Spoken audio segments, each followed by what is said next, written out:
বেলডাঙ্গা সারগাছিতে একটি company opening করে চাকরি দেওয়ার নাম করে প্রায় 800 জনের কাছ থেকে মোটা টাকা নেওয়ার অভিযোগ ওঠে। গোপন সূত্রে খবর পেয়ে বেলডাঙ্গা প্রশাসন ওই অফিসে হানা দিয়ে 4 জনকে গ্রেপ্তার করে।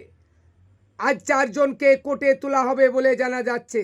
এসডিপিও স্যার প্রেস কনফারেন্সে কি বললেন চলুন বিস্তারিত। কালকে একটা আমাদের কাছে স্পেসিফিক ইনফরমেশন আসে যে সারগাছি বাজারে একটি জায়গাতে অনেক বাইরে থেকে প্রচুর ছেলেমেয়েরা জড়ো হয় এবং তারা সেখানে প্রোটেস্ট দেখাচ্ছে এবং তাদের যেটা ডিমান্ড ছিল যে ওই সারগাছি বাজারে একটি দোকানে একটা কোম্পানি ওপেন করে তাদেরকে ক্রেডিট কার্ড ডিস্ট্রিবিউশন কোম্পানি এটা ওপেন করা হয় এবং তারা মালদাতেও একটা অফিস ছিল বৈষ্ণবনগরে, সেখান থেকে প্রচুর ছেলেমেয়ের কাছ থেকে টাকা তোলা হয়েছে 10,000 5,000 করে, যে তাদেরকে ক্রেডিট কার্ড ডিস্ট্রিবিউশন কোম্পানিতে জব দেওয়া হবে।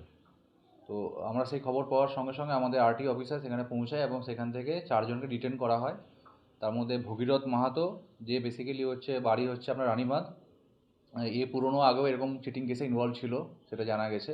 এছাড়া এর সাথে আমাদের বহরমপুরের একজন আছে, তার নাম নিশীথ দাস, তার বাড়ি বহরমপুরে। আর দুজন বেসিক্যালি পাঞ্জাব থেকে, তারা টেকনিক্যাল টিম হিসেবে তারা এসেছিলো ট্রেনিং দেওয়ানোর জন্য।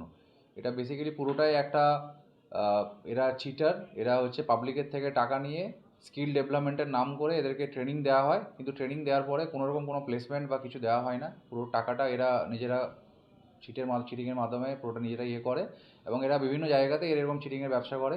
আগেও রানীগঞ্জ থানাতে, মালদাতে, বৈষ্ণবনগরে বিভিন্ন জায়গাতে এরা চিট করেছে। আমরা সেগুলো করা হচ্ছে, এদের 4 জনকে অ্যারেস্ট করা হচ্ছে এবং অ্যারেস্ট করে কোর্টে আজকে প্রোডাকশন করা হচ্ছে। 10 ডেজের পিসি চাওয়া হবে এবং এদের কাছ থেকে যা যা ডকুমেন্ট আছে সেগুলো আমরা সিজ করব এবং যারা যারা এর সাথে ইনভলভ আছে তাদেরকেও আমরা অ্যারেস্ট করব।